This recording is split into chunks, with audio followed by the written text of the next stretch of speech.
Hello students, আমি তোমাদের Rajdeep sir এবং আজকে আমরা আবার চলে এসেছি তোমাদের জন্য বেশ কিছু ইম্পর্টেন্ট প্রশ্ন নিয়ে। আজকে আমরা মিডিয়েভাল হিস্ট্রির ওপর বেশ কিছু ইম্পর্টেন্ট প্রশ্ন আলোচনা করব, যেগুলো তোমাদের এক্সামে এসে গেছে বা আসতে পারে, এরকম কিন্তু কিছু প্রশ্ন আমরা আজকে আলোচনা করব। তো দেখো, আজকে যে প্রশ্নগুলো আমরা মেনলি আলোচনা করব সেগুলো মিডিয়েভাল হিস্ট্রির ওপর, এবং এই প্রশ্নগুলোর মধ্যে অনেকগুলো প্রশ্ন কিন্তু তোমাদের এসএসসি, সিজিএল, এমটিএস এই এক্সামগুলোতে এসে গেছে। সিএইচএসএল, তারপর হচ্ছে রেলেরও এমন কিছু প্রশ্ন আছে যেগুলো তোমাদের খুব ইম্পর্টেন্ট, যেগুলো তোমাদের বারবার রেলের এক্সামে এসেছে। তো আজকের ক্লাসটা একটু মন দিয়ে সকলে করবে, এবং খুব ইম্পর্টেন্ট আজকের ক্লাসটা। যে প্রশ্নগুলো আলোচনা করব এবং যে তথ্যগুলো আজকে তোমাদেরকে দেয়া হবে, সেই তথ্যগুলো কিন্তু অবশ্যই তোমরা একটুখানি নোট ডাউন করে নেবে, এবং তোমাদের ভবিষ্যতে যে কোনো এক্সামের জন্য কিন্তু এই ক্লাসের যে প্রশ্নগুলো এবং তথ্যগুলো আমরা আলোচনা করব সেগুলো কিন্তু খুব খুব খুব ইম্পর্টেন্ট হতে চলেছে। ক্লাস শুরু করবার আগে আরও কয়েকটা কথা তোমাদেরকে বলে নিই। সেটা হচ্ছে যে দেখো, তোমরা সকলেই জানো যে আমরা কিন্তু তোমাদের ইউটিউবে একটা ফ্রি প্র্যাকটিস ক্লাস কিন্তু আমরা শুরু করেছি, ফ্রি প্র্যাকটিস ব্যাচ আমরা শুরু করেছি। তো এখানে আমরা কি কি বিষয়ে আলোচনা করব দেখো, math, GI, English, grammar, vocab, GK, জিএসের পুরোটা, এই পুরো বিষয়টা নিয়ে কিন্তু, বা এই প্রত্যেকটা সাবজেক্ট নিয়ে কিন্তু আমরা ধরে ধরে বা প্রশ্নগুলো মানে ইম্পর্টেন্ট প্রশ্ন আমরা কিন্তু এখানে আলোচনা করব, বা পুরো জায়গাটা আমরা ধরে ধরে কিন্তু এখানে আলোচনা করব। এবং আমাদের এই ফ্রি প্র্যাকটিস ক্লাসে, আমাদের এই ইউটিউবের এই ফ্রি প্র্যাকটিস ক্লাসে যারা যারা থাকবেন তারা দেখে নাও, তোমার জেনারেল সায়েন্সের জন্য থাকবেন হচ্ছে, দেখে নাও, পৌলমী ম্যাম। আর জিকের জন্য থাকছি আমি। আর তোমার হচ্ছে যে অরিত্র স্যার থাকছেন হচ্ছে তোমাদের ম্যাথ এবং জিআই এর জন্য। এছাড়াও ইংলিশের জন্য তোমাদের থাকছেন হচ্ছে পারিজাত স্যার। ইংলিশের জন্য কিন্তু তোমাদের খুব ইম্পর্টেন্ট ক্লাস আসতে চলেছে, মানে ইংলিশ এবং মানে জেনারেল সায়েন্সের ক্লাসগুলো খুব ইম্পর্টেন্ট হতে চলেছে। এছাড়াও জিকের আরেকজন ফ্যাকাল্টি থাকছেন, তিনি হচ্ছেন তোমার এসডি ম্যাম। ইনিও কিন্তু আমাদের সাথে থাকছেন এবং এনারও ক্লাস তোমরা কিন্তু পাবে। তো আজকে আমরা আমাদের কথা মতো আমরা যে ফ্রি প্র্যাকটিস ক্লাস তোমাদের 22 তারিখ থেকে শুরু করব বলেছিলাম, তার দ্বিতীয় ক্লাসটি আজকে তোমাদের জন্য এসে গেছে। এবং তোমাদের একটা শিডিউলও করে দেওয়া হয়েছিল, আমাদের ইউটিউবে দিয়ে দেওয়া হয়েছিল একটা শিডিউল। এবং তোমাদের মধ্যে যারা যারা আমাদের ফেসবুক গ্রুপটা ফলো করো তারা নিশ্চয়ই দেখে নিয়েছো যে কোন দিন কোন কোন ক্লাস আসবে সেই ব্যাপারে, এবং কার কার কোন কোন ফ্যাকাল্টির ক্লাস আসবে সেই ব্যাপারে। আমার ক্লাস থাকবে হচ্ছে তোমাদের মঙ্গলবার এবং রবিবার করে আমার ক্লাস থাকছে। এবং ক্লাসগুলো দেখো, আশা করি তোমরা কিন্তু খুব তোমরা কিন্তু খুব উপকার পাবে, এবং তোমাদের সামনে যে কটা এক্সাম, সেই এক্সামের জন্য কিন্তু খুব ইম্পর্টেন্ট ক্লাসগুলো হতে চলেছে। এবং যেটা তোমাদেরকে করতে হবে, এই ক্লাসগুলো কিন্তু তোমাদের বন্ধু বান্ধবদের সাথে একটু শেয়ার করে নিতে হবে, যাদের যাদের প্রয়োজন অবশ্যই একটু শেয়ার করে নিতে হবে। এবং আমাদের সাবস্ক্রাইবার সংখ্যা সেটা কিন্তু একটু বাড়িয়ে নিতে হবে। তার জন্য কি করতে হবে, প্রত্যেকটা ভিডিওতে লাইক করতে হবে, কমেন্ট করতে হবে, আমাদের চ্যানেলটা অবশ্যই সাবস্ক্রাইব করতে হবে, এবং নিজের বন্ধু বান্ধবদের সাথে কিন্তু একটু শেয়ার করে নিতে হবে। আর কোন কোন এক্সামকে টার্গেট রেখে এই ক্লাসগুলো হচ্ছে দেখো, তোমার SSC, CGL, CHSL, MTS, CPO, তারপরে হচ্ছে তোমার এই পোস্ট, তারপরে হচ্ছে তোমার ডাব্লিউবিসিএস প্রি মেন্স, তারপরে হচ্ছে তোমার প্রত্যেকটা ডাব্লিউবিপিএসসির প্রত্যেকটা এক্সামের জন্য, ডাব্লিউবিপি, কেপি, তারপরে হচ্ছে তোমার রেলওয়ে এক্সামের জন্য কিন্তু আমাদের এই ব্যাচগুলো কিন্তু খুবই ফলদায়ী হবে এবং খুবই গুরুত্বপূর্ণ। তো সকলে একটু করুক। তো প্রত্যেক দিন 22 তারিখ থেকে আমাদের এটা শুরু হয়েছে, এবং তোমরা জানো প্রত্যেক দিন 8টার সময় কিন্তু আমাদের এই ক্লাসটা আসবে। এখনই আমাদের চ্যানেলটা কিন্তু সাবস্ক্রাইব করে নাও। আচ্ছা, আরেকটা জিনিস সেটা হচ্ছে যে তোমাদের মধ্যে অনেকেই আমাদেরকে জিজ্ঞাসা করছিলে যে আমাদের কোনো তোমার আমরা কোনো ক্লাস করাই কিনা, বা আমাদের ব্যাচের সম্পর্কে তোমরা জানতে চাইছিলে। তো তোমাদেরকে বলে দিই, আমাদের অনলাইন ব্যাচ হয়। এবং যারা যারা তোমরা আমাদের ব্যাচের সাথে যুক্ত হতে চাও, বা যারা যারা তোমরা আমাদের সাথে থিওরি আলোচনা করতে চাও বা পড়তে চাও, বা মানে আমাদের ব্যাচে যুক্ত হতে চাও, তারা অবশ্যই কিন্তু তোমাদের এই হোয়াটসঅ্যাপ নাম্বারটায় তোমরা একটু যোগাযোগ করে নেবে, 881300 5030, 8813005030, এই নাম্বারটায় কিন্তু তোমরা অবশ্যই যোগাযোগ করে নিতে পারো হোয়াটসঅ্যাপে। আর এছাড়াও আরেকটা নাম্বার তোমরা দেখতে পাচ্ছ 9831394273, 9831394273, এই নাম্বারেও কিন্তু তোমরা যোগাযোগ করে নিতে পারো। তো এই দুটোর মধ্যে যে কোনো একটা নাম্বারে তোমরা যোগাযোগ করলে তোমাদের যাবতীয় যা কোয়ারিজ, তোমাদের ব্যাচের সম্পর্কে যাবতীয় যা কোয়ারিজ, সেই সমস্ত কোয়ারিজ কিন্তু তোমাদের হয়ে যাবে, মানে আশা করি তোমরা মানে সলিউশন পাবে। আচ্ছা, আরেকটা জিনিস যেটা, সেটা হচ্ছে যে আমাদের থিওরি ব্যাচের পাশাপাশি কিন্তু আমাদের একটা খুব ইম্পর্টেন্ট প্র্যাকটিস ব্যাচও চলছে। সেই প্র্যাকটিস ব্যাচেও যদি তোমরা আলোচনা করতে চাও, মানে সেই প্র্যাকটিস ব্যাচেও যদি তোমরা যুক্ত হতে চাও, অবশ্যই কিন্তু তোমরা যুক্ত হতে পারো এবং তোমাদের জন্য কিন্তু প্রচণ্ড পরিমাণে ইম্পর্টেন্ট হবে ওই জায়গাটা। আচ্ছা চলো, আর আরেকটা জিনিস একটু বলে নিই, সেটা হচ্ছে যে তোমরা এখনও পর্যন্ত যারা যারা আমাদের ফেসবুক গ্রুপে জয়েন হওনি অবশ্যই হয়ে যাও, আমাদের টেলিগ্রাম গ্রুপেও অবশ্যই জয়েন হয়ে যাও, আমাদের ইউটিউব চ্যানেলটা তোমরা সাবস্ক্রাইব করে নিও। এছাড়াও তোমরা আমাদেরকে টুইটারেও ফলো করতে পারো। এছাড়াও আমাদের যে হোয়াটসঅ্যাপ নাম্বার যেটা বললাম, যার মাধ্যমে তোমরা আমাদের সাথে কন্ট্যাক্ট করবে, অর্থাৎ 8813005030, এই নাম্বারেও কিন্তু তোমরা আমাদের সাথে যুক্ত হতে পারো, মানে যোগাযোগ করতে পারো। তোমাদের যাবতীয় যা ডাউটস আছে বা আমাদের যে ব্যাচগুলো আছে বা আমাদের ব্যাচের সম্পর্কে জানবার জন্য যাবতীয় যা তোমাদের কোয়ারিজ আছে, সেই কোয়ারিজগুলো কিন্তু তোমরা এখান থেকে জেনে নিতে পারো এই নাম্বারে হোয়াটসঅ্যাপের মাধ্যমে। এছাড়াও তোমরা আমাদের সাথে কিন্তু ইমেলেও কিন্তু যুক্ত হতে পারো। দেখো, আমাদের যে ফেসবুক গ্রুপটা আছে, সেই ফেসবুক গ্রুপটায় তোমরা জয়েন হতে হবে এই কারণেই, কারণ ওখানে কিন্তু ক্লাস, মানে আমাদের যে ইউটিউবে ক্লাসগুলো আসবে তার আপডেট, এছাড়াও আমাদের ডেলি কুইজ এবং এক্সাম রিলেটেড বিভিন্ন নোটিফিকেশন এবং অন্যান্য অনেক আপডেটস কিন্তু আমাদের এই এটিসি বা এজ দ্য কম্পিটিশনের ফেসবুক গ্রুপে কিন্তু দেওয়া হয়। এছাড়াও তোমরা আমাদের টেলিগ্রাম গ্রুপেও কিন্তু জয়েন হয়ে যেতে পারো বা জয়েন হবে অবশ্যই, কারণ টেলিগ্রাম গ্রুপে আমরা যে ইউটিউবে যে ক্লাসগুলো করাচ্ছি তার কিন্তু হ্যান্ড রিটেন সলিউশন কিন্তু তোমরা ওখান থেকেই কিন্তু পেয়ে যাবে, টেলিগ্রাম গ্রুপ থেকেই কিন্তু পেয়ে যাবে। তো অবশ্যই আমাদের টেলিগ্রাম গ্রুপে জয়েন হয়ে যাও, এছাড়াও আমাদের ফেসবুক গ্রুপেও জয়েন হয়ে যাও, আর চ্যানেলটা সাবস্ক্রাইব করতে ভুলো না। চলো, আজকের ক্লাসটা আমরা শুরু করছি, অর্থাৎ আমাদের যে ফ্রি প্র্যাকটিস ক্লাস তার সেকেন্ড দিনের ক্লাসটা তোমাদের শুরু করছি। আজকে আমরা মিডিয়েভেল হিস্ট্রির ওপর বেশ কিছু ইম্পর্টেন্ট প্রশ্ন নিয়ে আলোচনা করব এবং খুব ইম্পর্টেন্ট কিছু তথ্য নিয়ে আমরা আজকে আলোচনা করব। তো সকলে মন দিয়ে ক্লাসটা করো। দেখো, আমাদের প্রথম প্রশ্নটা যেটা বলা হয়েছে যে the dash dynasty which ruled north India from 1206 to 1290 was established by Qutbuddin Aibak. তো এখানে আমাদের যেটা বলা হচ্ছে, দেখো তোমাদেরকে হিন্ট এখানে দিয়ে দেওয়া হয়েছে যে কুতুবুদ্দিন আইবক এই ডাইনেস্টিটাকে আর কি তোমার হচ্ছে যে এস্টাবলিশ করেছিল, এটা একটা বড় হিন্ট। আর এছাড়াও তোমাদের যেটা বলে দিয়েছে যে এই ডাইনেস্টি 1206 থেকে তোমার 1290 খ্রিস্টাব্দ পর্যন্ত রাজত্ব করেছিল। তো তোমাদের মধ্যে অনেকেই বুঝতে পেরে গেছো এটার অ্যান্সার হবে হচ্ছে স্লেভ ডাইনেস্টি। ঠিক আছে, এটার অ্যান্সার হবে হচ্ছে স্লেভ ডাইনেস্টি। তো এখানে তোমাদের এবারে যেটা বলবার আছে সেটা হচ্ছে যে দেখো, এই দিল্লি সুলতানি পিরিয়ড, মানে দিল্লি সুলতানেটে, মানে দিল্লিকে কেন্দ্র করে আমাদের যে সুলতানি, মানে সুলতানেট যেটা গড়ে উঠেছিল, তো সেখানে আমরা দেখতে পাই যে টোটাল 5টা ডাইনেস্টি কিন্তু তোমার হচ্ছে যে রাজত্ব করেছিল। টোটাল কতগুলো ডাইনেস্টি বললাম না, টোটাল 5টা ডাইনেস্টি কিন্তু রাজত্ব করেছিল। তো তারা কারা কারা না, প্রথমেই আসছে হচ্ছে স্লেভ ডাইনেস্টি। স্লেভ ডাইনেস্টির তোমাদেরকে আরও দুখানা নাম একটুখানি মাথায় রাখতে হবে। একটা হচ্ছে তোমার ইলবারিতাক, ঠিক আছে, ইলবারিতাক, আর হচ্ছে তোমার মামলুক। ইলবারিতাক বা মামলুক ডাইনেস্টি, এই দুটো ডাইনেস্টি কিন্তু, মানে এই দুটো মানে ট্রাম্প কিন্তু স্লেভ ডাইনেস্টি ছাড়াও এই দুটো কিন্তু তোমাদেরকে মাথায় রাখতে হবে, ইলবারিতাক এবং মামলুক, এই দুটো মাথায় রাখতে হবে। স্লেভ ডাইনেস্টির আরও দুটো নাম বলতে পারো, ঠিক আছে, বা স্লেভ ডাইনেস্টি আরও এই দুটো নামই কিন্তু বিখ্যাত, ইলবারিতাক এবং মামলুক। তো এরা আমরা দেখতে পাচ্ছি 1206 থেকে 90 তোমাদের দিয়ে দিয়েছে। তারপরে আমাদের আসছে হচ্ছে তোমার দেখো খিলজি ডাইনেস্টি, ঠিক আছে, স্লেভ ডাইনেস্টির পরে আসছে হচ্ছে খিলজি ডাইনেস্টি। আচ্ছা, আর তারপরে আসছে হচ্ছে তোমার তুগলক ডাইনেস্টি, তারপর আসছে হচ্ছে তোমার সৈয়দ ডাইনেস্টি, এবং তারপরে আসছে হচ্ছে তোমার লোধি ডাইনেস্টি। লোধি ডাইনেস্টি ছিল হচ্ছে তোমার দিল্লি সুলতানের, মানে এই লোধি ডাইনেস্টি ছিল হচ্ছে তোমার আফগান রুলার, মানে লোধিরা ছিল হচ্ছে তোমার, এটা ছিল হচ্ছে একটা আফগান বা পাস্তুন ডাইনেস্টি, ঠিক আছে।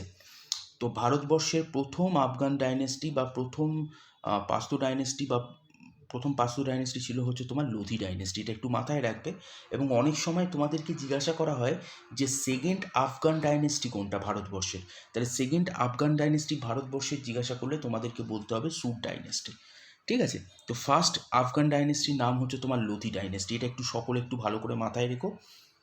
এবং অনেক সময় তোমাদের জিজ্ঞাসা করে যে ভারতবর্ষের প্রথম আফগান রুলারকে, তো ভারতবর্ষের প্রথম আফগান রুলার হচ্ছে হচ্ছে তোমার বেহলুল লোদি, এটাও একটু তোমাদেরকে কিন্তু মাথায় রাখতে হবে। তাহলে টোটাল কতগুলো ডাইনেস্টির নাম বললাম? স্লেভ ডাইনেস্টির আরও দুটো নাম যেটা তোমাদের মাথায় রাখতে হবে, ইলবারিতক আর হচ্ছে তোমার মামলুক ডাইনেস্টি। এছাড়াও Khilji dynasty second dynasty, third dynasty হচ্ছে তুগলক ডাইনেস্টি, ফোর্থ ডাইনেস্টি হচ্ছে সৈয়দ ডাইনেস্টি, এবং ফিফথ ডাইনেস্টি হচ্ছে তোমার লোধি ডাইনেস্টি, এটা একটু মাথায় রেখো। আচ্ছা, পরবর্তী প্রশ্নগুলোতে আমি এদের টাইম পিরিয়ডটাও বলে দিচ্ছি। তো আপাতত এই প্রশ্নটার জন্য এই তথ্যগুলো একটুখানি কিন্তু ভালো করে মাথায় রেখো। এবং স্লেভ ডাইনেস্টির যিনি সূত্র মানে যাকে যিনি ফাউন্ডার ছিলেন তিনি হচ্ছেন কুতুবুদ্দিন আইবক, এবং এই ডাইনেস্টির রিয়েল ফাউন্ডার বলা হয় কিন্তু ইলতুৎমিশকে, শামসুদ্দিন ইলতুৎমিশকে বলা হয়, অর্থাৎ এই ডাইনেস্টির সেকেন্ড রুলার, স্লেভ ডাইনেস্টির সেকেন্ড রুলার। স্লেভ ডাইনেস্টির সেকেন্ড রুলারকে এই ডাইনেস্টির কিন্তু রিয়েল ফাউন্ডার বলা হয়। ঠিক আছে, এটা একটু মাথায় রাখবে। আর আরেকটা জিনিস মাথায় রাখবে, সেটা হচ্ছে যে এই কুতুবুদ্দিন আইবকের তোমার ছিল হচ্ছে কুতুবুদ্দিন আইবকের ক্যাপিটাল কিন্তু ছিল হচ্ছে তোমার লাহোর। ঠিক আছে, তো পরবর্তীকালে আমরা দেখতে পাই যে ওনার জামাতা অর্থাৎ ইলতুৎমিশ যখন সিংহাসনে বসেন, মানে সেকেন্ড রুলার স্লেভ ডাইনেস্টির যখন সিংহাসনে বসেন শামসুদ্দিন ইলতুৎমিশ, ইনি কিন্তু আমরা দেখতে পাই যে ক্যাপিটাল লাহোর থেকে লাহোর থেকে ট্রান্সফার করে এটা ক্যাপিটালটা নিয়ে আসেন হচ্ছে দিল্লিতে। এটা একটু এই ঘটনাটা একটু ভালো করে মাথায় রেখো। আচ্ছা, তারপরের প্রশ্নতে আমরা আসি। এখান থেকেও বেশ কিছু ইনফরমেশান তোমাদেরকে আশা করি দিতে পারবো, এবং এই জায়গাটাও খুব ইম্পর্টেন্ট। একটু সকলে এখান থেকে যা যা ইনফরমেশান দেবো সেটা কিন্তু একটু সকলে একটু লিখে নেবে, ইম্পর্টেন্ট খুব। এখানে যেটা বলা হচ্ছে আমাদের, the second battle of Tarain was fought in the year, কোন বছর আর কি সেকেন্ড ব্যাটেল অফ তরাইন হয়েছিল? তো তোমরা সকলেই জানো যে সেকেন্ড ব্যাটেল অফ তরাইন তোমার হচ্ছে যে 1992 খ্রিস্টাব্দে এটা হয়েছিল। এইবারে তোমাদেরকে বলে নিই, ফার্স্ট ব্যাটেল অফ তরাইন ঠিক এর আগের বছর অর্থাৎ 1191 খ্রিস্টাব্দে ফার্স্ট ব্যাটেল অফ তরাইন হয়েছিল। এবং তোমাদেরকে এখান থেকে যেটা মাথায় রাখতে হবে, যে প্রথমে যেটা মাথায় রাখতে হবে, তরাইনের যুদ্ধ কাদের মধ্যে হয়েছিল। তরাইনের যুদ্ধ তোমার হচ্ছে যে মোহাম্মদ ঘোরি, এছাড়াও মোহাম্মদ ঘোরির সাথে আমরা দেখতে পাচ্ছি যে যুদ্ধ হয়েছিল হচ্ছে তোমার পৃথ্বীরাজ চৌহান 3, শুধুমাত্র পৃথ্বীরাজ চৌহান নয় কিন্তু পৃথ্বীরাজ চৌহান 3 এর। তো তোমার মোহাম্মদ ঘোরির সাথে পৃথ্বীরাজ চৌহান 3 এর কিন্তু এই যুদ্ধ হয়েছিল। এবং এই যুদ্ধের কথা বা তোমার হচ্ছে যে এই পৃথ্বীরাজ চৌহানের কথা এটা আমরা কোন বই থেকে জানতে পারি? বইটার নাম হচ্ছে তোমার পৃথ্বীরাজ রাসো। ঠিক আছে, খুব ইম্পর্টেন্ট, এটা একটা বই, মাথায় রাখবে, পৃথ্বীরাজ রাসো। পৃথ্বীরাজ রাসো বইটি লিখেছিলেন হচ্ছে তোমার চাঁদ বরদই। চাঁদ বরদই ছিলেন হচ্ছে তোমার পৃথ্বীরাজ চৌহান 3 এর আর কি একজন বন্ধু এবং তার কোর্ট পোয়েটও আমরা বলতে পারি। তো তিনি লিখেছিলেন হচ্ছে তোমার এই পৃথ্বীরাজ রাসো। এই পৃথ্বীরাজ রাসো থেকে আমরা পৃথ্বীরাজ চৌহান 3 এর সম্পর্কে, তার জীবন সম্পর্কে এবং এই যুদ্ধের বর্ণনাও কিন্তু আমরা এই বইটি থেকে কিন্তু পাই। ঠিক আছে, এটা একটু মাথায় রাখতে হবে তোমাদের। আচ্ছা আচ্ছা, তো এই ইনফরমেশনগুলো একটু লিখে রেখো, পৃথ্বীরাজ রাসো এবং হচ্ছে তোমার পৃথ্বীরাজ রাসো এবং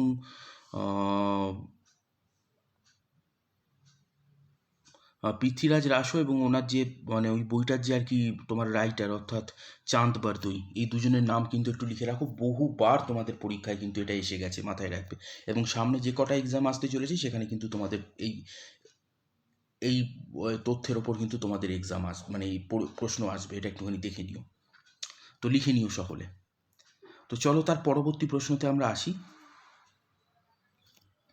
আচ্ছা, তার পরবর্তী প্রশ্নতে আমাদেরকে যেটা জিজ্ঞাসা করা হচ্ছে যে the first invasion of Mohammad Ghori was in dash when he attacked Multan. উনি যখন মুলতান অ্যাটাক করেছিলেন, মানে এখানে জানতে চাইছি যে মোহাম্মদ ঘোরির প্রথম ইনভেশন অর্থাৎ মুলতানে উনি যে আক্রমণ করেছিলেন, ভারতবর্ষতে ঘড়ির প্রথম আক্রমণ সেটা ছিল হচ্ছে মুলতানে। তো কত খ্রিস্টাব্দে উনি এই আক্রমণটা আর কি চালিয়েছিলেন? তো আমাদেরকে মাথায় রাখতে হবে উনি আক্রমণ চালিয়েছিলেন হচ্ছে 1175 খ্রিস্টাব্দে। তো প্রথম মোহাম্মদ ঘুরি প্রথম আক্রমণ চালান হচ্ছে 1175 খ্রিস্টাব্দে, এবং মানে ভারতে বলতে পারো যে তোমার মোহাম্মদ ঘুরির ফার্স্ট ইনভেশন হচ্ছে তোমার 1175 খ্রিস্টাব্দে। এবং এই 1175 খ্রিস্টাব্দে উনি যখন ভারতকে ইনভেড করেন, সেই সময় কিন্তু উনি মুলতান অঞ্চলে কিন্তু অ্যাটাক করেছিলেন, এবং মুলতান ছিল হচ্ছে প্রথম অঞ্চল, প্রথম ভারতীয় অঞ্চল যেটা আর কি উনি কিন্তু নিজের সাম্রাজ্যভুক্ত করতে সক্ষম হয়েছিলেন, ঠিক আছে, বা যেটা জয় করতে কিন্তু উনি সক্ষম হয়েছিলেন, এটা একটু মাথায় রাখবে।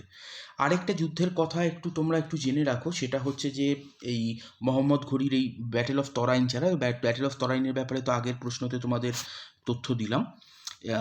আরেকটা যুদ্ধের কথা একটু মাথায় রাখবে, সেটা হচ্ছে 1174 খ্রিস্টাব্দে মোহাম্মদ ঘুরি কিন্তু তোমার হচ্ছে যে গুজরাটে আক্রমণ করেছিলেন, ঠিক আছে, গুজরাটে আক্রমণ করেছিলেন। এবং এই গুজরাটের যুদ্ধে কিন্তু মানে গুজরাটে সেই সময় আর কি রাজত্ব করছিল হচ্ছে তোমার চালুক্য ডাইনেস্টির রাজা মূলরাজ টু। চালুক্য ডাইনেস্টির রাজা মূলরাজ টু সেই সময় রাজত্ব করছিল, কিন্তু মূলরাজ টু বয়সে খুব ছোট ছিল, একজন মাইনর মানে চাইল্ড মানে বাচ্চা ছেলে ছিল আর কি। তো সেই কারণে কিন্তু তোমার ডিফ্যাক্টো রুলার যিনি ছিলেন তিনি ছিলেন হচ্ছে নাক্কি দেবী। নাক্কি দেবী ছিলেন হচ্ছে এনার মাতা। তো ইনি আর কি বলতে পারো যে ডিফ্যাক্টো রুলার ছিলেন। কিং যদিও তোমার হচ্ছে যে এ ছিলেন, কিন্তু উনি মানে কিং ছিলেন ঠিকই, কিন্তু খুব ছোট, তো তো ওই কারণে উনি সমস্ত কিছু পরিচালনা করতে পারতেন না, যার ফলে ওনার মা আর কি তোমার হচ্ছে যে নাক্কি দেবী উনি কিন্তু পুরোটা আর কি মানে পুরো শাসনতন্ত্রটা আর কি পরিচালনা করতেন। তো এটা একটুখানি মাথায় রাখতে হবে তোমাদের।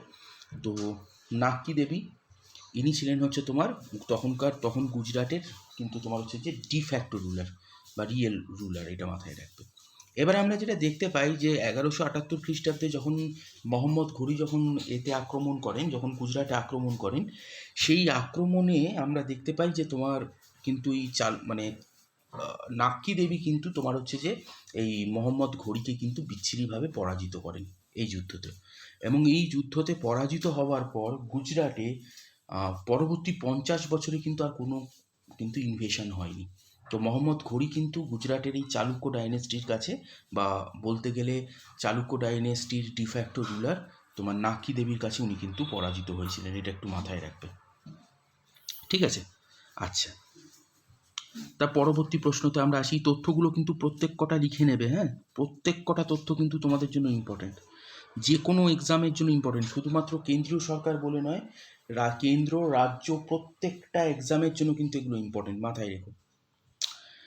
তারপরে দেখো আমাদের যেটা বলা হচ্ছে যে হু among the following sultans describes one as a descendant of the ancient hero Aprasiab to mark his birth as great।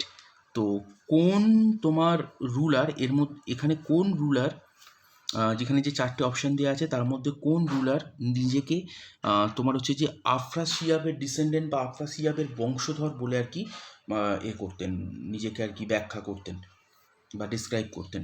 তো আফ্রাসিয়াব ছিলেন হচ্ছে তোমার একজন পার্সিয়ান লেজেন্ড, ঠিক আছে, একজন পার্সিয়ান লেজেন্ড ছিলেন হচ্ছে আফ্রাসিয়াব।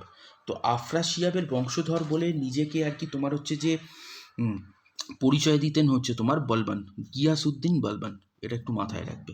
গিয়াসউদ্দিন বলবান কিন্তু নিজেকে আফ্রাসিয়াবের বংশধর বলে কিন্তু তোমার হচ্ছে যে পরিচয় দিতেন, এটা একটু মাথায় রাখবে, বা নিজেকে ডেসক্রাইব করতেন।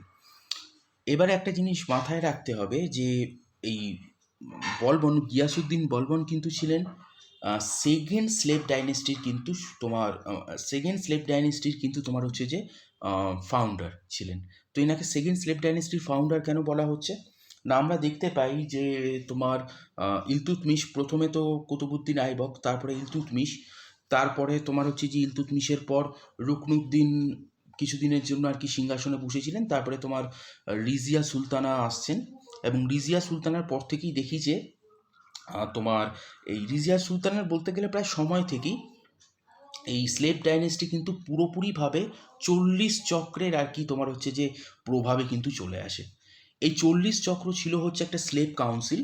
এই স্লেভ কাউন্সিলটা সৃষ্টি করেছিলেন হচ্ছে ইলতুৎমিশ, এবং পরবর্তীকালে বিশেষ করে রিজিয়ার সময় থেকে এটা এত পরিমাণে আর কি তোমার হচ্ছে যে মানে শক্তিশালী হয়ে ওঠে, যার ফলস্বরূপ আমরা দেখতে পাই যে রিজিয়ার পতন ঘটে, এবং তারপরে বিভিন্ন পরবর্তী যে সুলতানরা আসেন তাদেরকে কিন্তু তোমার হচ্ছে যে সিংহাসনে বসান এবং সিংহাসন চ্যুতও করেন কিন্তু এই তোমার হচ্ছে যে 40 চক্র। তো 40 চক্র কিন্তু এই সময় কিং মেকারে পরিণত হয়। এই 40 চক্রের হেড ছিল কিন্তু তোমার হচ্ছে যে বলবন। এটা একটু মাথায় রাখবেন, গিয়াসুদ্দিন বলবন। মানে সেই সময় পুরোপুরিভাবে আর কি তোমার সুলতান থাকলেও পুরোপুরিভাবে আর কি তোমার হচ্ছে যে রাজতন্ত্রকে আর কি পরিচালনা করতো কিন্তু এই 40 চক্র, এতটাই শক্তিশালী হয়ে গেছিল। তো নাসিরুদ্দিন মেহমুদ মানে এনার জামাতা নাসিরুদ্দিন মেহমুদ, এনার ব্যাপারেও আসবো আমি, নাসিরুদ্দিন মেহমুদের ব্যাপারে। তো নাসিরুদ্দিন মেহমুদের পর আমরা দেখতে পাচ্ছি নাসিরুদ্দিন মেহমুদ আর কি বলবনের জামাতা ছিলেন, এবং ইনি কিন্তু ইলতুৎমিশের পুত্র ছিলেন। তো নাসিরুদ্দিন মেহমুদ যখন মৃত্যুবরণ করেন এবং তার যখন কোনোরকম কোনো উত্তরাধিকার থাকে না মৃত্যুর সময়, তো সেই সময়ে আমরা দেখতে পাই বলবন কিন্তু সিংহাসন দখল করেন। এবং এই সময়টাকেই বা এই সময় থেকেই আমরা দেখতে পাই কিন্তু তোমার হচ্ছে যে সেকেন্ড তোমার হচ্ছে যে স্লেভ ডাইনেস্টির সূত্রপাত হচ্ছে, বা গিয়াসুদ্দিন বলবনকে এই কারণেই তোমার বলা হয় হচ্ছে সেকেন্ড স্লেভ ডাইনেস্টির ফাউন্ডার। এবার এখানে তোমাদেরকে বলে রাখি, এটাকে স্লেভ ডাইনেস্টি বলার পেছনে কারণ আছে, কারণ হচ্ছে যে এই ডাইনেস্টির যিনি প্রথম রুলার ছিলেন অর্থাৎ কুতুবুদ্দিন আইবক, ইনি কিন্তু তোমার হচ্ছে যে মোহাম্মদ ঘুরির কিন্তু তোমার হচ্ছে যে স্লেভ ছিলেন। এবং কুতুবুদ্দিন আইবক মানে এবং তার পরবর্তী রুলার যিনি ছিলেন অর্থাৎ ইলতুৎমিশও কিন্তু তোমার হচ্ছে যে এই কুতুবুদ্দিন আইবকের স্লেভ ছিলেন প্রথম দিকে। পরবর্তীকালে তোমার কুতুবুদ্দিন আইবক আর কি এই শামসুদ্দিন ইলতুৎমিশকে নিজের দাসত্ব থেকে আর কি তোমার হচ্ছে মুক্তি দেয়, এবং মুক্তি দেওয়ার পর আমরা দেখতে পাই যে উনি কিন্তু ওনার মানে কন্যার সাথেও কিন্তু ওনার বিবাহ দিয়েছিলেন। তো উনিও স্লেভ ছিলেন। এরপরে আমরা যেটা দেখতে পাই যে ইলতুৎমিশের আবার স্লেভ ছিলেন হচ্ছে গিয়াসুদ্দিন বলবন। ঠিক আছে? তো এই কারণে এনাকে আর কি তোমার হচ্ছে সেকেন্ড স্লেভ ডাইনেস্টির ফাউন্ডারও কিন্তু বলা হয়, এটা একটু মাথায় রাখবে। আচ্ছা, এই প্রত্যেক কটা যে তথ্যগুলো তোমাদের দিলাম, প্রত্যেক কটা তথ্য কিন্তু তোমাদের এক্সামে এসে গেছে এবং আসবেও, বারবার করে মাথায় রাখবে।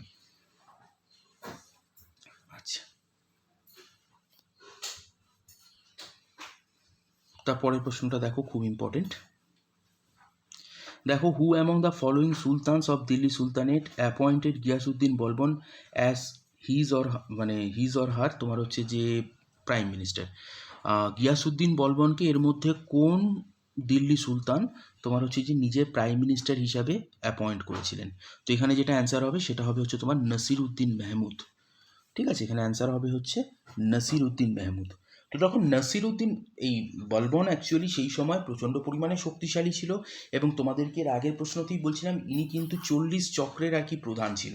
ঠিক আছে, একটা যে স্লেভ ডাইনেস্টি যেটা আর কি মানে স্লেভ কাউন্সিল যেটা আর কি তোমার সৃষ্টি করেছিলেন হচ্ছে শামসুদ্দিন ইলতুৎমিশ। তো সেটাই আর কি পরবর্তীকালে শক্তি বৃদ্ধি করে, এবং 40 চক্রের এই প্রধানও সেই সময় ছিলেন হচ্ছে তোমার এই গিয়াসুদ্দিন বলবন।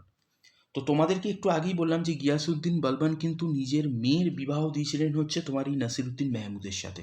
ঠিক আছে, এবার এই নাসিরুদ্দিন মেহমুদ কিন্তু তোমার হচ্ছে যে মানে এই রাজকার্য করতে ঠিক উনি কিন্তু ঠিক কমফোর্টেবল ছিলেন না। ঠিক আছে, নাসিরুদ্দিন মেহমুদ উনি একজন খুব ভদ্র এবং খুব মানে পড়াশোনা নিয়ে থাকা পছন্দ করতেন, খুব মানে ভদ্র ছিলেন এবং খুব প্রচণ্ড পরিমাণে ধার্মিক মানুষ ছিলেন এই নাসিরুদ্দিন মেহমুদ। নাসিরুদ্দিন মেহমুদ বলা হয় যে নিজের এবং নিজের পরিবারের অর্থাৎ নিজের পত্নী এবং নিজের পরিবারের অন্যান্য সদস্যদের আর কি তোমার হচ্ছে যে ব্যয় নির্বাহ করবার জন্য ইনি একজন সুলতান হওয়া সত্ত্বেও ইনি কিন্তু তোমার হচ্ছে যে কোরআনের কপি করতেন। পবিত্র গ্রন্থ কোরআনের কিন্তু ইনি কপি করতেন। কপি করে যে অর্থ ইনি সংগ্রহ করতেন সেই অর্থের মাধ্যমেই কিন্তু ইনি তোমার হচ্ছে যে করতেন, মানে ইনি আর কি তোমার হচ্ছে যে নিজের পরিবারের ব্যয় নির্বাহ করতেন। ঠিক আছে, এবং যেটা বলা হয় যে ইনি এতটাই সিম্পল লাইফস্টাইল লিড করতেন যে এনার কিন্তু কোনো রকম কোনো রয়্যাল কুক ছিল না। ঠিক আছে, মানে এনার কোনো রয়্যাল কুক ছিল না। এনার স্ত্রী এনার পরিবারের জন্য এনার পরিবারের অন্যান্য সদস্যদের জন্য কিন্তু নিজে আর কি তোমার হচ্ছে যে কুকিং করতেন, বা নিজে কিন্তু তোমার হচ্ছে যে রান্না করতেন। ঠিক আছে, এতটাই ইনি আর কি সিম্পল লাইফস্টাইল লিড করতেন। তো ইনি তোমরা বুঝতেই পারছো যে এই কারণে রাজতন্ত্রে বা মানে রাজনীতি উনি অতটা বুঝতেনও না, বা ইনি আর কি রাজতন্ত্রের প্রতি বা রাজনীতির প্রতি কিন্তু অতটা এনার মনও ছিল না। যার জন্য আমরা দেখতে পাই যে এনার শ্বশুর অর্থাৎ তোমার গিয়াসুদ্দিন বলবান, ইনি কিন্তু তোমার হচ্ছে সেই সময় রিয়েল রুলারে পরিণত হয় এবং এনার প্রাইম মিনিস্টার হন ইনি, ঠিক আছে। এবং ইনিই বলতে পারো যে পুরো রাজকার্যের মানে পুরো রাজকার্যটা আর কি গিয়াসুদ্দিন বলবনই কিন্তু সেই সময় দেখাশোনা করতেন। এবারে দেখো নাসিরুদ্দিন মাহমুদ যে এত সিম্পল লাইফস্টাইল লিড করতেন, এই কারণে তোমার হিস্ট্রিতে ওনাকে বলা হয় হচ্ছে দরবেশ কিং অফ দিল্লি। ওনাকে কিন্তু দরবেশ কিং অফ দিল্লি বলা হয় নাসিরুদ্দিন মাহমুদকে, এটা একটু মাথায় রাখবে। দরবেশ কিং অফ দিল্লি মানে এতটাই আর কি তোমার সিম্পল লাইফস্টাইল লিড করতো, ওনাকে দরবেশ কিং অফ দিল্লি বা ফকির কিং অফ দিল্লি কিন্তু ওনাকে বলা হতো। এটা একটু ভালো করে মাথায় রাখবে। আচ্ছা, এখান থেকে যা যা তথ্যগুলো দিলাম বিশেষ করে নাসিরুদ্দিন মাহমুদ থেকে, সেটা কিন্তু একটু ভালো করে মাথায় রাখবে। খুব খুব ইম্পর্টেন্ট প্রশ্ন, এটা একটু মাথায় রাখবে ভালো করে। আচ্ছা,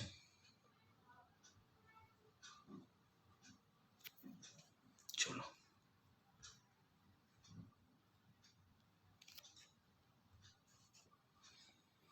আচ্ছা, এই প্রশ্নটা শুরু করবার আগে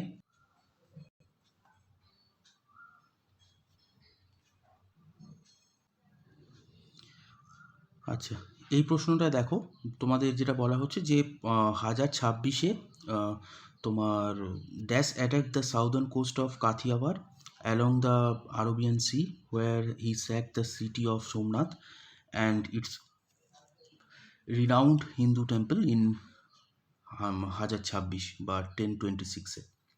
তো এখানে যেটা বলা হচ্ছে যে 1026-এ কোন রুলার আর কি আমাদের কাছে এটাই জানতে চেয়েছে, কোন রুলার তোমার হচ্ছে যে সোমনাথে আক্রমণ করেছিল এবং সেখানকার টেম্পল আর কি মানে টেম্পেলও আর কি আক্রমণ করেছিল।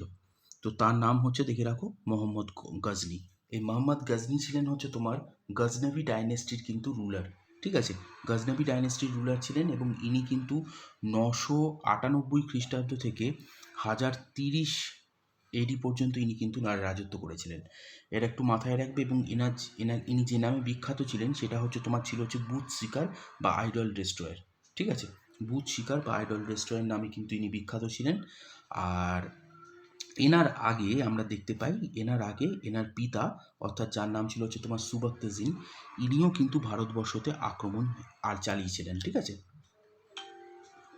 ইনিও কিন্তু ভারতবর্ষতে আক্রমণ চালিয়েছিলেন, কিন্তু সেই আক্রমণটা অতটা গুরুত্বপূর্ণ ছিল না বা অতটা কিন্তু প্রভাব ফেলতে পারেনি।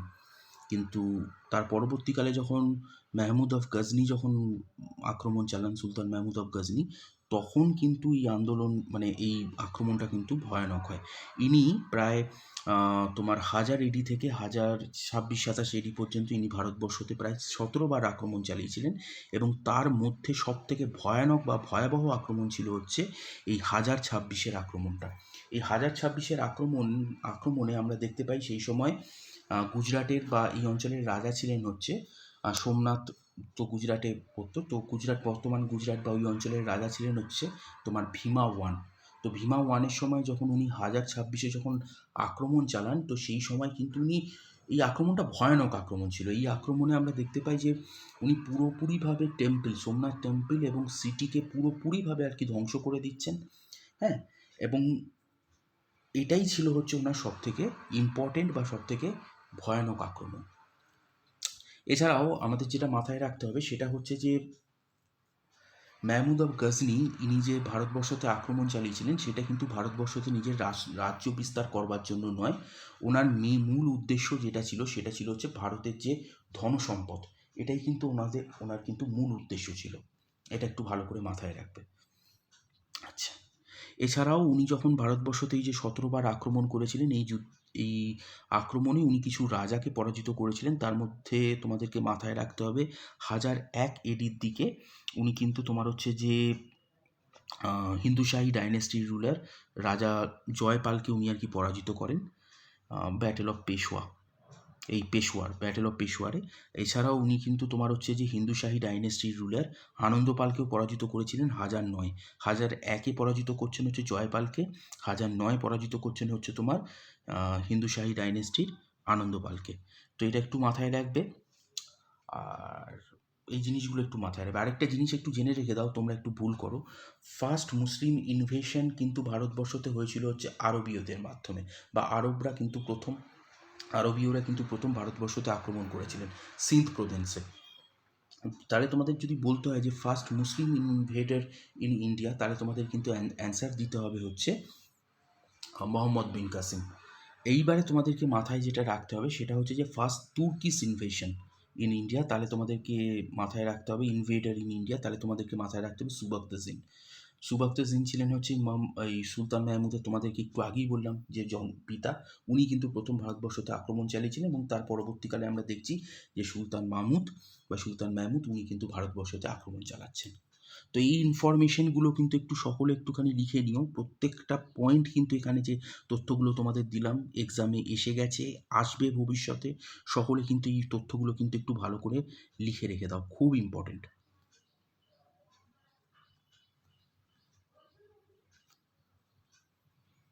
তারপরের প্রশ্নটায় আমরা আসি। আচ্ছা দেখো, তার পরের প্রশ্নটা আমাদেরকে যেটা জিজ্ঞাসা করছে যে dash was the first and the only Muslim woman to ever sit on the thrown of Delhi.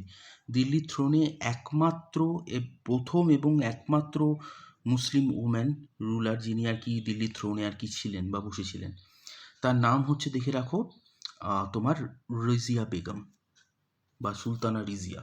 ঠিক আছে, তো সুলতানা রিজিয়া ইনি রাজত্ব করেছিলেন হচ্ছে তোমার 1236 থেকে 1240 খ্রিস্টাব্দ পর্যন্ত। ইনি শামসুদ্দিন ইলতুৎমিশের কিন্তু ইনি কন্যা ছিলেন। ঠিক আছে, ইনি শামসুদ্দিন ইলতুৎমিশের কিন্তু কন্যা ছিলেন। এবং যেটা তোমাদের এখান থেকে মেনলি যেটা যে জায়গাগুলো তোমাদেরকে মাথায় রাখতে হবে সেগুলো একটু বলে দিই। যে শামসুদ্দিন ইলতুৎমিশ মৃত্যুর আগে কিন্তু নিজের উত্তরাধিকার সূত্রে রাজিয়া বেগম বা সুলতানা রিজিয়াকেই কিন্তু বেঁচে গেছিলেন। ঠিক আছে, কিন্তু আমরা দেখতে পাই যে ওনার মৃত্যুর পর ওনার আরেক পুত্র অর্থাৎ রুকনুদ্দিন, ইনি কিন্তু কিছু মাসের জন্যই আমরা বলতে পারি যে ইনি কিন্তু সিংহাসন দখল করে নেন। পরবর্তীকালে আবার রিজিয়া সুলতানা কিন্তু তোমার হচ্ছে যে কমন পিপলদের আর কি, কমন পিপলের হেল্পে উনি কিন্তু আবার নিজের সিংহাসন কিন্তু উনি পুনরুদ্ধার করেছিলেন। এবং প্রথম দিকে আমরা দেখতে পাই যে তোমার রিজিয়া সুলতানা কিন্তু প্রচণ্ড পরিমাণে কিন্তু সাধারণ মানুষের এবং নোবেলদেরও বা আমির ওমরাহদেরও কিন্তু সাপোর্ট পেয়েছিলেন। কিন্তু পরবর্তীকালে আমরা দেখতে পাই যে উনি কিন্তু এই সাপোর্টটা হারিয়ে ফেলেন। কেন না, এর প্রধান যেটা কারণ ছিল সেটা হচ্ছে যে ওনার একজন স্লেভ ছিল, আবিসিনিয়ান স্লেভ, মানে আবিসিনিয়ান বলতে বর্তমানের ইথিওপিয়া। তো ওনার একজন ইথিওপিয়ান বা আবিসিনিয়ান একজন স্লেভ ছিল, তার নাম ছিল হচ্ছে তোমার ইয়াকুত। তো ইয়াকুতকে উনি কিন্তু প্রচণ্ড পরিমাণে বিশ্বাস করতেন। ঠিক আছে, বা ইয়াকুতকে সেই সময় কিন্তু অ্যাডমিনিস্ট্রেশনের একটা বড় অংশ বা বড় একটা পদে কিন্তু উনি নিযুক্ত করেন। তো যার ফলে আমরা দেখি যে আমির ওমরাহ কিন্তু ক্ষুব্ধ হন। এছাড়াও সুলতানা রিজিয়া কিন্তু তোমার হচ্ছে যে পর্দা প্রথা উনি কিন্তু মানতেন না বা রিজেক্ট করতেন। এছাড়াও উনি আর কি তোমার হচ্ছে যে মেল ড্রেস বা পুরুষদের মতো পোশাক উনি কিন্তু পরতেন। আর এছাড়াও কিন্তু উনি তোমার হচ্ছে যে ওপেন কোর্টে নিজের সভা, মানে সভা আর কি, সভাতে উনি আর কি আসতেন ওপেন সভাতে। ঠিক আছে, তো এই কারণেও কিন্তু ওমরাহরা ওনার কিন্তু ধীরে ধীরে বিপক্ষে চলে যায়, এবং পরিস্থিতি যখন খুবই খারাপের দিকে যায় সেই সময় আমরা দেখতে পাই যে তোমার কেউই আর যখন রিজিয়াকে সেভাবে সাপোর্ট করছে না, সেই সময় আলতুনিয়া ফাতিন্ডার গভর্নর ইনি কিন্তু সুলতানা রিজিয়াকে বন্দি করেন, এবং পরবর্তীকালে আমরা দেখতে পাই আলতুনিয়ার সাথে রিজিয়া সুলতানার বিবাহ হয়।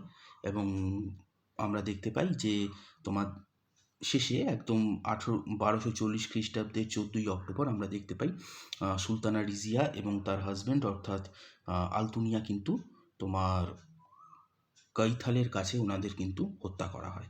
ওনারা যখন আর কি দিল্লির দিকে আর কি নিজের আহ, এটা আর কি করতে আসছিলেন, নিজের যে আর কি তোমার বিদ্রোহীদেরকে দমন করতে ওনারা যখন আসছিলেন, তো সেই সময় কিন্তু ওনাদেরকে কাথিয়ালে কিন্তু মানে কাথিয়ালে কিন্তু কনস্পিরেসির মাধ্যমে ওনাদেরকে হত্যা করা হয়। এটা একটু মাথায় রাখবে, 1240 খ্রিস্টাব্দে। এবং এই সময় থেকেই অ্যাকচুয়ালি তোমরা মাথায় রাখবে যে এই রিজিয়া সুলতানার সময় থেকেই কিন্তু অ্যাকচুয়ালি তোমার হচ্ছে যে এই 40 চক্রের কথা যেটা তোমাদেরকে প্রথম দিকে বলছিলাম, এই 40 চক্র কিন্তু প্রচণ্ড পরিমাণে শক্তিশালী হয়ে ওঠে। এটা একটু মাথায় রেখো। তথ্যগুলো অবশ্যই লিখে নিও। তার পরবর্তী প্রশ্নতে আমরা আসি। দেখো কি বলা হচ্ছে, দেখো which was the first Muslim dynasty that ruled India. তো প্রথম মুসলিম ডাইনেস্টির নাম কি ছিল, যেটা আর কি তোমার হচ্ছে ভারতবর্ষতে রুল করেছিল? না না, এটা হবে হচ্ছে তোমার স্লেভ ডাইনেস্টি। প্রথম ডাইনেস্টি যেটা ভারতবর্ষতে রুল করেছিল সেটা হচ্ছে স্লেভ ডাইনেস্টি। এবং প্রথম মুসলিম রুলার ভারতবর্ষের, তাহলে তোমাদের অ্যান্সার দিতে হবে হচ্ছে কুতুবউদ্দিন আইবক, এই স্লেভ ডাইনেস্টির প্রথম রুলার। এবারে দেখো তোমাদেরকে একটু বলে দিই যে 5টা ডাইনেস্টির কথা তোমাদেরকে বলেছিলাম, সেখান থেকে আরও কিছু তথ্য তোমাদেরকে একটু দিই এই ডাইনেস্টিগুলো থেকে। সেটা হচ্ছে দেখো স্লেভ ডাইনেস্টি ছাড়াও আরও 4টে ডাইনেস্টি কিন্তু রাজত্ব করেছিল। স্লেভ ডাইনেস্টি রাজত্ব করেছিল হচ্ছে তোমার 1206 থেকে 1290 খ্রিস্টাব্দ পর্যন্ত স্লেভ ডাইনেস্টি রাজত্ব করেছিল। তারপরে সিংহাসনে বসে হচ্ছে তোমার খিলজি ডাইনেস্টি। খিলজিরা রাজত্ব করেছিল হচ্ছে সব থেকে কম সময়ে, অর্থাৎ 1290 থেকে 1290 থেকে 1320 খ্রিস্টাব্দ পর্যন্ত এরা কিন্তু রাজত্ব করেছিল। অর্থাৎ মাত্র 30 বছরের জন্য এরা কিন্তু রাজত্ব করেছিল, এবং সব থেকে কম পিরিয়ডের জন্য এরা রাজত্ব করেছিল খিলজিরা। খিলজিরা ছিল হচ্ছে সেকেন্ড ডাইনেস্টি, যারা তোমার হচ্ছে যে দিল্লিতে সিংহাসনে বসেছিল সেকেন্ড ডাইনেস্টি হিসাবে। তারপরে দেখো সিংহাসনে বসে হচ্ছে এই তুঘলক ডাইনেস্টি, থার্ড ডাইনেস্টি হিসাবে। এরা কিন্তু সব থেকে বেশি সময় ধরে ভারত মানে তোমার হচ্ছে যে দিল্লিতে শাসন করেছিল, বা দিল্লি সুলতানেট সুলতানেটের দিল্লি সুলতানেটের একটা খুব কিংডম হিসাবে ছিল। সব থেকে লংগেস্ট টাইম রুল করেছিল এরা। 1414 বা 1412 খ্রিস্টাব্দ বা 1414 খ্রিস্টাব্দ, এটা একটু মাথায় রাখবে। এরা সব থেকে বেশি সময় ধরে রাজত্ব করেছিল, অর্থাৎ 92 বছর। তো তারপরে আমরা দেখতে পাই যে সিংহাসনে বসছেন হচ্ছে তোমার সৈয়দ ডাইনেস্টি। ঠিক আছে, তো সৈয়দ ডাইনেস্টির যারা রুলার ছিল তারা রাজত্ব করেছিল হচ্ছে তোমার সৈয়দ ডাইনেস্টির যারা রুলার ছিল তারা রাজত্ব, এক সেকেন্ড, সৈয়দ ডাইনেস্টির যারা রুলার তারা রাজত্ব করেছিল হচ্ছে 1414 খ্রিস্টাব্দ থেকে 1451 খ্রিস্টাব্দ পর্যন্ত। 1414 থেকে 1451 খ্রিস্টাব্দ পর্যন্ত। 1414 থেকে 1451 খ্রিস্টাব্দ পর্যন্ত এনারা রাজত্ব করেছিল। এবং এনারা মেনলি ছিলেন হচ্ছে তোমার মানে এই ডাইনেস্টির যিনি প্রথম রুলার ছিলেন তার নাম ছিল হচ্ছে তোমার খিজির খান। খিজির খান কিন্তু তৈমুরলংয়ের আমির তৈমুরলংয়ের কিন্তু তোমার হচ্ছে যে ছিলেন গভর্নর, মানে তৈমুরলংয়ের একজন মানে ফলোয়ার ছিলেন। এবং তৈমুরলং এনাকে কিন্তু পরবর্তীকালে মুলতান বা পাঞ্জাবের আর কি তোমার হচ্ছে যে গভর্নর কিন্তু নিযুক্ত করেছিলেন। এবং এখান থেকেই আর কি খিজির খান সৈয়দ ডাইনেস্টির সূত্রপাত করেন। আচ্ছা, তৈমুরলং একটা জিনিস মাথায় রাখবে, তৈমুরলং কিন্তু 1398 খ্রিস্টাব্দের দিকে উনি কিন্তু যখন তুঘলক ডাইনেস্টির রুলার অর্থাৎ নাসিরুদ্দিন মেহমুদ শাহ আর কি তোমার সিংহাসনে বসেছেন তুঘলক ডাইনেস্টির, সেই সময় কিন্তু উনি কিন্তু ভারতবর্ষতে আক্রমণ চালিয়েছিলেন। এটা একটু মাথায় রাখবে, অর্থাৎ তুঘলক ডাইনেস্টির সময় কিন্তু উনি ভারতবর্ষতে আক্রমণ চালিয়েছিলেন তৈমুরলং। তো এই তথ্যগুলো একটু মাথায় রেখো। আর আরেকটা জিনিস, সৈয়দ ডাইনেস্টির যিনি গ্রেটেস্ট রুলার তার নাম ছিল হচ্ছে মুবারক শাহ। ঠিক আছে, এনার নামটা একটু মাথায় রাখতে হবে। এবং এনার যিনি কোর্ট পোয়েট ছিলেন ইয়াহিয়া হিন্দ, এনার নামটা একটুখানি কিন্তু মাথায় রাখতে হবে। ঠিক আছে, আচ্ছা। এছাড়াও আমাদের যেটা আসছে তার একদম লাস্ট ডাইনেস্টি যেটা ছিল সেটা ছিল হচ্ছে তোমার লোধি ডাইনেস্টি। লোধি ডাইনেস্টি রাজত্ব করেছিল হচ্ছে 1451 খ্রিস্টাব্দ থেকে 1526 খ্রিস্টাব্দ পর্যন্ত এনারা রাজত্ব করেছিল। এবং এই ডাইনেস্টির প্রথম রুলার ছিলেন হচ্ছে তোমার বেহলুল লোধি। তোমাদেরকে আগেও বলেছি যে লোধি ডাইনেস্টি কিন্তু ভারতবর্ষের প্রথম আফগান বা পাঠান ডাইনেস্টি ছিল। ঠিক আছে, তাহলে তোমাদের যদি জিজ্ঞাসা করে যে ভারতবর্ষের প্রথম আফগান বা পাঠান রুলারের নাম কী ছিল, তাহলে তোমাদের বলতে হবে বেহলুল লোধি। তো বেহলুল লোধির পর আমরা দেখতে পাই সিকান্দার লোধি আর কি সিংহাসনে বসেন। ইনি ছিলেন এই ডাইনেস্টির আর কি শ্রেষ্ঠ রুলার। এছাড়াও আমরা দেখতে পাই যে সিকান্দার লোধির পর ইব্রাহিম লোধি সিংহাসনে বসেন। এবং এই ইব্রাহিম লোধির সময়ই আমরা দেখতে পাই 1526 খ্রিস্টাব্দে কিন্তু ভারতবর্ষতে মুঘল ডাইনেস্টি মানে বাবার আর কি আক্রমণ করেন। এবং ইব্রাহিম লোধিকে পরাজিত করবার পর ফার্স্ট ব্যাটেল অফ পানিপাথে ইব্রাহিম লোধিকে 1526 পরাজিত এবং নিহত করবার পর উনি কিন্তু মুঘল ডাইনেস্টির সূত্রপাত করেন। এটা একটু মাথায় রাখবে। আর ইব্রাহিম লোধি হচ্ছে একমাত্র সুলতান, হ্যাঁ, এই দিল্লি সুলতানেটের যতজন রুলার আছে তার মধ্যে একমাত্র সুলতান যিনি ব্যাটেল ফিল্ডে কিন্তু প্রাণদান করেছিলেন, বা ব্যাটেল ফিল্ডে কিন্তু যিনি শেষ নিঃশ্বাস ত্যাগ করেছিলেন। এইটা একটু মাথায় রাখবে। আচ্ছা, তো চলো এখানে যে যে ইনফরমেশনগুলো দিলাম সেগুলো একটু মাথায় রেখো ভালো করে। এগুলো কিন্তু খুব ইম্পর্ট্যান্ট তোমাদের জন্য, যে কটা ইনফরমেশান দিচ্ছি প্রত্যেক কটা ইনফরমেশান ভালো, তোমরা মানে প্রত্যেক কটা ইনফরমেশান ইম্পর্ট্যান্ট। তোমরা এই প্রশ্নগুলো দেখে নেওয়ার পর বা এই তথ্যগুলো একটুখানি মানে লিখে নেওয়ার পর তোমরা প্রিভিয়াস ইয়ারের যে কোনো এক্সামের প্রিভিয়াস ইয়ারের প্রশ্নগুলো খুলে দেখবে, যেখানে মিডিয়েভাল হিস্ট্রি থেকে প্রশ্ন এসছে, অর্থাৎ সুলতানি পিরিয়ড থেকে প্রশ্ন এসছে। সেখান থেকে কিন্তু যে তথ্যগুলো আমি দিলাম সেই তথ্য থেকে দেখবে অনেকগুলো তথ্যর ওপর কিন্তু মানে সেই তথ্যগুলো তোমরা পেয়ে যাবে, বা সেই তথ্যগুলোর ওপর কিন্তু অনেকগুলো প্রশ্ন কিন্তু তোমরা পেয়ে যাবে ওখানে, দেখে নিও। তারপরে দেখো আমাদের যেটা বলা হচ্ছে, who among the following was a slave of Mohammad Ghori? He became the ruler after the death of his master and the founder of slave dynasty. তো এখানে আমাদের অ্যান্সার হবে হচ্ছে, দেখে রাখো, অপশন ডি, কুতুবুদ্দিন আইবক। তো দেখো আমি তোমাদেরকে একটু আগেই বলছিলাম যে মোহাম্মদ ঘোরির, ঠিক আছে, মোহাম্মদ ঘোরির তোমার স্লেভ কিন্তু ছিলেন হচ্ছে কুতুবুদ্দিন আইবক। তো এই কুতুবুদ্দিন আইবক যখন আর কি তোমার উনি আর কি যখন নিজের দেশে অর্থাৎ ঘোর অঞ্চলে বা অর্থাৎ আফগানিস্তানে উনি যখন ফিরে চলে যান, সেই সময় কিন্তু উনি কুতুবুদ্দিন আইবককে কিন্তু তোমার হচ্ছে যে ভারতবর্ষে ওনার যে বিজিত অঞ্চলগুলো, সেই বিজিত অঞ্চলের রুলার করে দিয়েই কিন্তু উনি যান, বা গভর্নর করে দিয়ে যান। যতদিন না মোহাম্মদ ঘোরি যতদিন বেঁচে ছিলেন ততদিন উনি ওনার ডেপুটি হিসাবে বা ওনার ডেপুটি হিসাবে উনি আর কি ভারতবর্ষে অঞ্চলগুলোর ওপর উনি আর কি রাজত্ব করেছিলেন। তারপরে আমরা যখন দেখতে পাই যে মোহাম্মদ ঘোরি 1205-6 খ্রিস্টাব্দের দিকে যখন উনি মারা যান, বা 1206 খ্রিস্টাব্দের দিকে উনি মারা যান, তখন কুতুবুদ্দিন আইবক কিন্তু দাসত্ব থেকে মুক্তি পায়, এবং উনি কিন্তু একটা তোমার হচ্ছে যে স্বাধীন আর কি একটা কিংডম সৃষ্টি করেন, যেটা নাম হয় হচ্ছে তোমার, বা একটা স্বাধীন কিংডমের সৃষ্টি করেন, যেটা বা স্বাধীন ডাইনেস্টি আর কি উনি পত্তন করেন, সেটা হচ্ছে তোমার স্লেভ ডাইনেস্টি। এবং এখান থেকেই আমরা দেখতে পাই যে দিল্লি সুলতানেটের কিন্তু সূত্রপাত হচ্ছে, ঠিক আছে। তো দিল্লি সুলতানেটের প্রথম রুলার বললে আমরা বলতে পারি কুতুবুদ্দিন আইবক, এবং ইনি আগে কিন্তু মোহাম্মদ ঘোরির কিন্তু স্লেভ ছিলেন। এই জায়গাগুলো একটু মাথায় রাখবে। মাত্র 4 বছর তারপরে উনি আর কি রাজত্ব করেছিলেন, 1206 থেকে 1210 পর্যন্ত। এবং 1210-এ আমরা যেটা দেখতে পাই যে ইনি কিন্তু তোমার ঘোড়ার পিঠে বসে চৌখান খেলতে গিয়ে, ওটা এক প্রকার মানে ঘোড়ার পিঠে বসে পোলো খেলবার মতো, তো চৌখান খেলতে গিয়ে উনি কিন্তু তোমার হচ্ছে যে মৃত্যুবরণ করেন ঘোড়ার পিঠের থেকে পড়ে। সুস্থ স্বাভাবিকই ছিলেন, সেই সময় ওনার প্রায় 60 বছরের ওপর বয়স ছিল, কিন্তু অনেকটাই মানে শারীরিক দিক দিয়ে উনি হেলদি ছিলেন। কিন্তু এই মানে আকস্মিক আর কি তোমার হচ্ছে যে অ্যাক্সিডেন্টের ফলে ওনার কিন্তু মৃত্যু হয় 1210 খ্রিস্টাব্দে। এবং তারপরেই আমরা দেখি ওনার জামাতা কিছুদিনের জন্য ওনার যে মানে ওনার যে আর কি পালিত পুত্র আরাম শাহ, উনি সিংহাসনে বসেছিলেন। তারপরে আমরা দেখতে পাই আরাম শাহকে সিংহাসন থেকে সরিয়ে ইলতুৎমিশ কিন্তু সিংহাসনে বসেন। যাই হোক, এই তথ্যগুলো একটু মাথায় রেখো। তারপরে আমরা দেখতে পাই যে তোমার তারপরের প্রশ্নটা এসো, যে কুতুব মিনার ওয়াজ নেমড আফটার দ্য সুফি সন্ত। কোন সুফি সন্তের নাম অনুযায়ী কুতুব মিনারের নাম হয়েছিল, বা কুতুব মিনারকে আর কি কুতুব মিনারের নামকরণটা করা হয়েছিল? তো দেখে রাখো, খোয়াজা কুতুবুদ্দিন বখতিয়ার কাকি। ঠিক আছে, খোয়াজা কুতুবুদ্দিন বখতিয়ার কাকি। তোমাদের অনেক ছেলেমেয়ের আমি দেখেছি এই ভুল ধারণাটা থাকে যে কুতুব মিনার যেহেতু তৈরি করাটা শুরু করেছিলেন হচ্ছে কুতুবুদ্দিন আইবক, এই কারণে কুতুবুদ্দিন আইবকের নাম অনুযায়ী এই কুতুব মিনার কিন্তু তোমার হচ্ছে যে মানে হয়েছিল, কুতুব মিনার আর কি তোমার হচ্ছে যে নামকরণ করা হয়েছিল। কিন্তু কুতুব মিনার অ্যাকচুয়ালি তোমার হচ্ছে যে একজন সুফি সন্ত, যার নাম ছিল খোয়াজা কুতুবুদ্দিন বখতিয়ার কাকি। এনাকে আর কি কুতুবুদ্দিন আইবক প্রচণ্ড পরিমাণে আর কি তোমার হচ্ছে সম্মান করতেন, বা এনাকে এক প্রকার ফলোই করতেন, ফলোয়ারই ছিলেন এনার।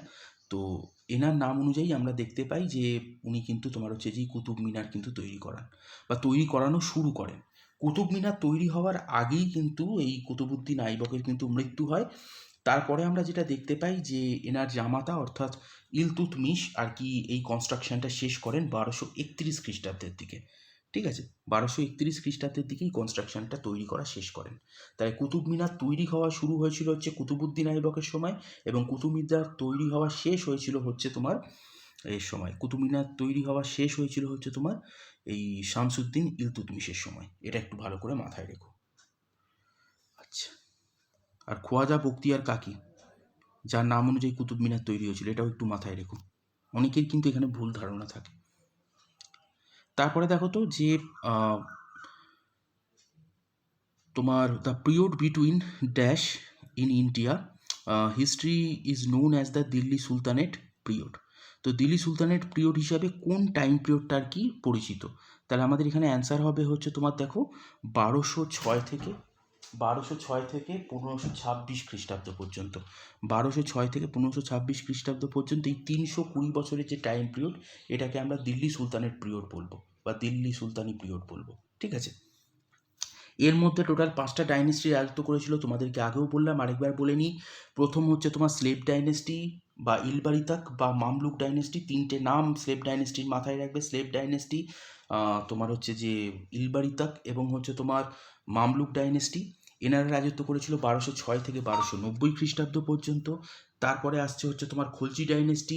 সব থেকে কম সময় খলজিরা রাজত্ব করেছিল 1290 থেকে 1320 খ্রিস্টাব্দ পর্যন্ত এনারা রাজত্ব করেছিল খলজিরা। তারপরে আসছে হচ্ছে তোমার তুগলক ডাইনেস্টি। সব থেকে বেশি সময় ধরে তুগলক ডাইনেস্টি রাজত্ব করেছিল, অর্থাৎ 1220 থেকে 1212 বা 1214, মতান্তরে মনে করা হয় 1214 খ্রিস্টাব্দ পর্যন্ত। এই 1320 থেকে 1412 বা 1414 খ্রিস্টাব্দ পর্যন্ত এনারা রাজত্ব করেছিল তুগলকরা। সব থেকে বেশি সময় ধরে 92-94 খ্রিস্টাব্দ ধরে এনারা রাজত্ব করেছিল।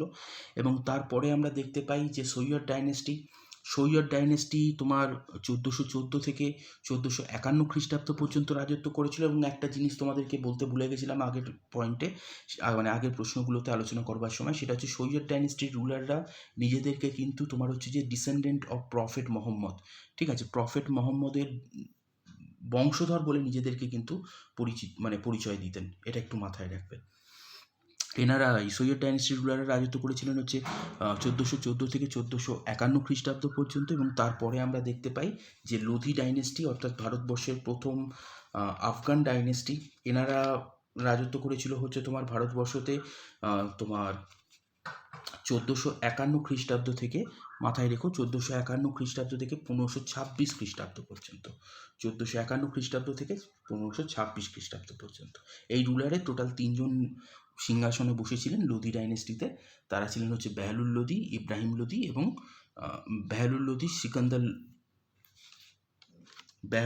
সিকান্দার লোধি এবং হচ্ছে ইব্রাহিম লোধি। এর মধ্যে সিকান্দার লোধি ছিলেন সব থেকে ইম্পর্টেন্ট বা সব থেকে শক্তিশালী রুলার এই ডাইনেস্টির।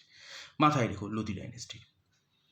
তো এই জায়গাগুলো একটু মাথায় রেখো এবং টাইম পিরিয়ডগুলো আলাদা আলাদা করে যেটা ভাগ করে করে তোমাদের বলে দিলাম, কোন কোন ডাইনেস্টি কতদিন ধরে রাজত্ব করেছিল কোন টাইম পিরিয়ড ধরে, সেটা কিন্তু অবশ্যই মাথায় রেখো। এগুলোর থেকে কিন্তু তোমাদের প্রশ্নতে আসে বা এক্সামে আসে।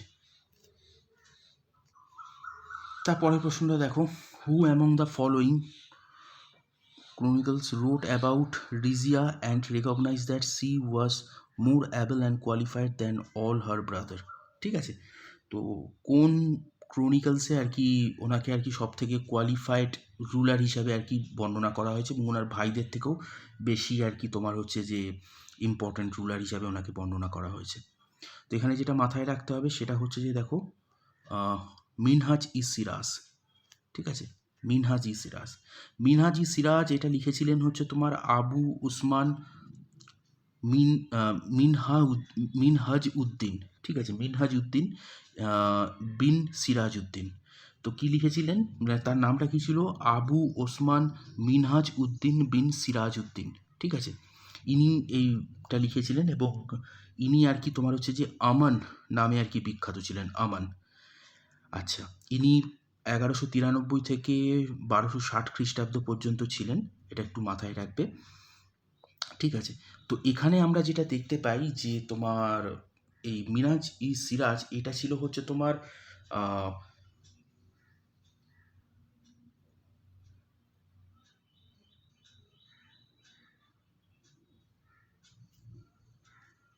মিনহাজ ই সিরাজ, ইনি কিন্তু তোমার এনার যে বই সেটার নাম হচ্ছে তোমার তাবাকাত ই নাসিরি, ঠিক আছে। মিনহাজ ই সিরাজের বইটার নাম হচ্ছে তাবাকাত ই নাসিরি এবং আবু উসমান মিনহাজ উদ্দিন বিন সিরাজ উদ্দিন এটা হচ্ছে ওনার আসল নাম মিনহাজ ই সিরাজের। এবং ওনার যে বইটার নাম সেটা হচ্ছে তোমার তাবাকাত ই নাসিরি। এবং এই তাবাকাত ই নাসিরিতে উনি কিন্তু তোমার হচ্ছে যে নাসিরুদ্দিন মেহমুদ শাহের অবধি মানে বলতে পারো যে তোমরা ওই দিল্লি সুলতানেটের একদম সূত্রপাত থেকে অর্থাৎ কুতুবুদ্দিন আইবকের সময় থেকে এই নাসিরুদ্দিন মেহমুদের সময় পর্যন্ত প্রায় উনি কিন্তু তোমার হচ্ছে যে এই মিনহাজ সিরাজে কিন্তু এই মামলুক ডাইনেস্টি বা স্লেভ ডাইনেস্টি সম্পর্কে উনি কিন্তু বর্ণনা করে গেছেন। এটা একটু মাথায় রাখবে। তাহলে কে তোমার রিজিয়া সুলতানাকে সব থেকে কোয়ালিফাইড রুলার বলেছিলেন এবং ওনার যতজন ব্রাদার ছিল বা ওনার যতজন ভাই ছিল তাদের মধ্যে? না, মিনহাজ-ই-সিরাজ। মিনহাজ-ই-সিরাজের আসল নাম কি? আবু উসমান মিনহাজ উদ্দিন বিন সিরাজ উদ্দিন। ঠিক আছে, এটা একটু মাথায় রাখবে। এবং উনি আরেকটা নামেও বিখ্যাত ছিলেন, সেটা হচ্ছে তোমার আমান। ঠিক আছে, ইনি একজন মানে পার্সিয়ান আর কি হিস্টোরিয়ান ছিলেন। তারপরে দেখো মিনহাজ-ই-সিরাজ ইনি কিন্তু তোমার হচ্ছে যে প্রিন্সিপাল হিস্টোরিয়ান ছিলেন, একজন মানে মামলুক ডাইনেস্টি বা স্লেভ ডাইনেস্টির একজন প্রিন্সিপাল হিস্টোরিয়ান ছিলেন ইনি। ঠিক আছে, এবং এছাড়াও ইনি কিন্তু তোমার হচ্ছে যে ঘুরিদ ডাইনেস্টি সম্পর্কেও উনি কিন্তু বর্ণনা করে গেছেন, যেটা মোহাম্মদ ঘুরিদ ডাইনেস্টি ছিল, ঘুরিদ ডাইনেস্টি। এই ডাইনেস্টি সম্পর্কেও ইনি বর্ণনা করেছেন এবং এনার যে বইটা সেটা হচ্ছে তোমার তাবাকাত-ই-নাসিরি। তাবাকাত-ই-নাসিরিতে আমরা দেখতে পাই নাসিরুদ্দিন মেহমুদ, স্লেভ ডাইনেস্টির রুলার নাসিরুদ্দিন মেহমুদ অবধি আর কি তোমার অ্যাকচুয়ালি এর থেকে কুতুবুদ্দিন আইবক থেকে নাসিরুদ্দিন মেহমুদ অবধি কিন্তু বর্ণনা করেছেন উনি তাবাকাত-ই-নাসিরিতে। তো এই তথ্যগুলো একটু মাথায় রেখো।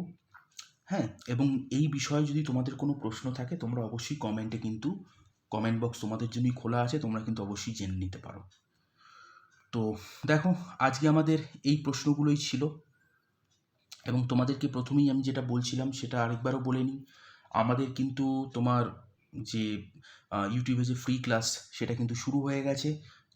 আজকে তার সেকেন্ড ক্লাস এবং পরপর এখন প্রত্যেক দিন কিন্তু তোমাদের ক্লাস আসবে এবং তোমরা অবশ্যই আমাদের চ্যানেলটাকে কিন্তু সাবস্ক্রাইব করে নেবে এবং আমাদের যে ভিডিওগুলো আছে সেই ভিডিওতে লাইক দেবে, কমেন্ট করবে এবং আমাদের ভিডিওগুলো অবশ্যই তোমাদের বন্ধু-বান্ধবদের সাথে শেয়ার করবে এবং দেখবে ভিডিওগুলো, অবশ্যই প্রত্যেকটা ভিডিও দেখবে। তোমাদের যে কোনো এক্সামের জন্য কিন্তু এই ভিডিওগুলো ইম্পর্ট্যান্ট হতে চলেছে। এছাড়াও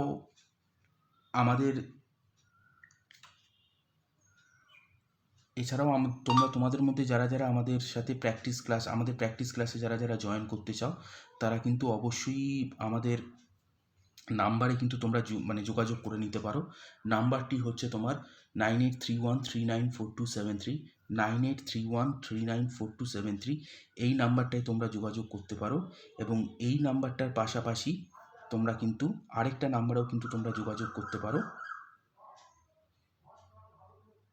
এই নাম্বারটার পাশাপাশিও তোমরা আরেকটা নাম্বারে যোগাযোগ করতে পারো, সেটা হচ্ছে 8813005030, 8813005030। এই নাম্বারেও কিন্তু তোমরা যোগাযোগ করতে পারো এবং অবশ্যই তোমরা হোয়াটসঅ্যাপ মানে কল করবে না, কল আমরা নিতে পারবো না। তোমরা কিন্তু অবশ্যই আমাদেরকে তোমরা কিন্তু অবশ্যই আমাদেরকে হোয়াটসঅ্যাপ করবে। তো দেখো, আজকের ক্লাসটা আমাদের এত দূর অবধি ছিল। সকলে খুব ভালো থেকো। সকলে অবশ্যই পরবর্তী ক্লাসগুলো মন দিয়ে করো, আজকের ক্লাসটিও সকলে মন দিয়ে করো। আর যদি কোনো রকম কোনো ডাউট থাকে অবশ্যই কমেন্টে জানিও এবং ক্লাসটি কেমন লাগলো অবশ্যই কমেন্টে জানিও। লাইক করো এবং শেয়ার করো অবশ্যই। পরবর্তী ক্লাসে তোমাদের জন্য আরও অনেক তথ্য নিয়ে আমরা আসছি, আরও অনেক ইম্পর্টেন্ট প্রশ্ন নিয়ে আসছি। ততক্ষণের জন্য তোমাদের কাছ থেকে বিদায় নিচ্ছি। আমি Rajdeep sir, signing off, Rajdeep Chatterjee.